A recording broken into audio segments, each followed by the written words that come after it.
book of ours, love poems to God. How surely gravity's law, strong as an ocean current, takes hold of even the strongest thing and pulls it towards the heart of the world.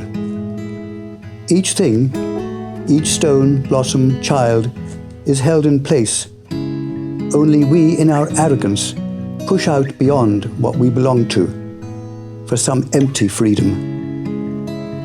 If we surrendered to Earth's intelligence, we could rise up, rooted like trees.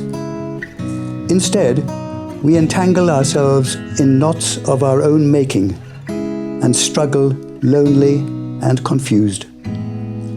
So, like children, we begin again to learn from the things. Because they are in God's heart, they have never left Him. This is what the things can teach us, to fall patiently, to trust our heaviness. Even a bird has to do that before he can fly.